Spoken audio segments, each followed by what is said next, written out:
So, where did it all begin with motorbikes? What motivated you to get into motorbikes? I was a little boy. I used to go up on a Hume highway in my dad's wagon, looking out the window, and I'd see back in the 70s. This was, you'd see all these Harleys just scream past you. I'm not talking one or two. I'm talking look, because I was only little, it seemed like there was thousands and thousands of them. There would have been 300 or 400, but that was a lot. And I looked out the back window of my old man's wagon, and I said, you know what? That's going to mould me for the rest of my life. I'm going to turn out like that. You had the bug. I just don't understand, people, what's there not to love about Harleys? Now, I understand it's not everyone's cup of tea. People are into Harleys, they're into Ducatis, they're into that, but they're still a bike. And I took loving Harleys.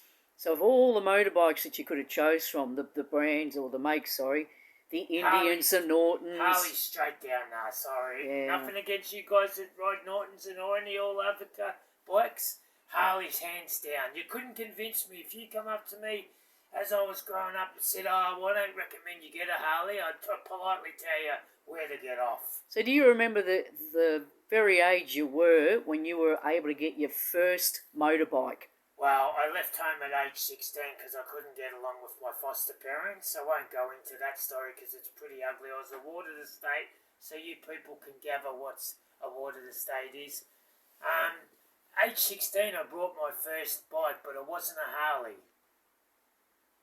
Do you remember what it was? Yeah, it was a Honda.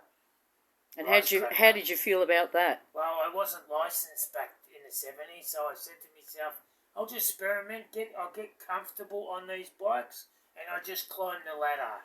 And then I got to age 20, and I went for my motorbike licence. So cutting a long story short, once you got to the age of 20, was that when you got your first Harley Davidson? No.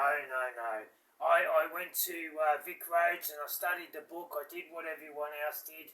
It wasn't as easy as that for me because I had a disability.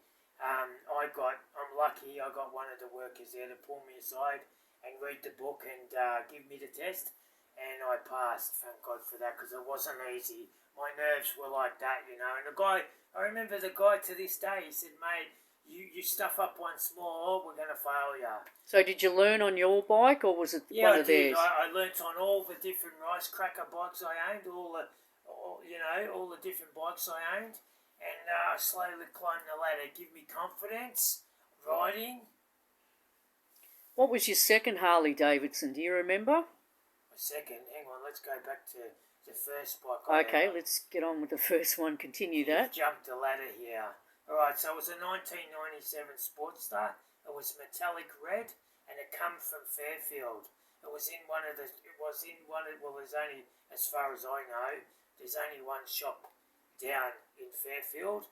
It was in the window, and I fell in love with it. I went in there, laid the deposit down, and a week later I went and bought it. So that's my first one. The second one was a Road King.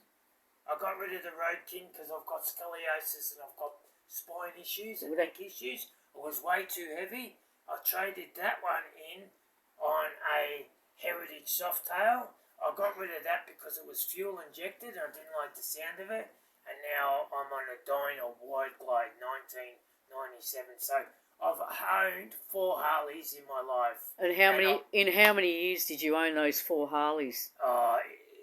There was a break, every 3 years I climbed the ladder. That's fantastic. Now, when you say you don't like fuel injected compared to carby, explain to people what the difference is. Well, when a carby, it's hard to explain what a carby is for you people. It's got a different sound. Okay. Fuel injected, there's no carby in the bike, and it's a different sound altogether. So in other words, the louder the bike, you can guarantee it, right? If it's really, really loud, it's a carby bike.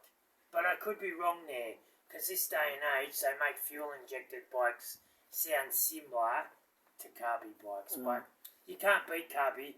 Like mine's carby, the one I've got now. You start that up and it just rumbles. The whole house shakes. I love it, and I've got a good reason for that is the louder you are, the more you're seen.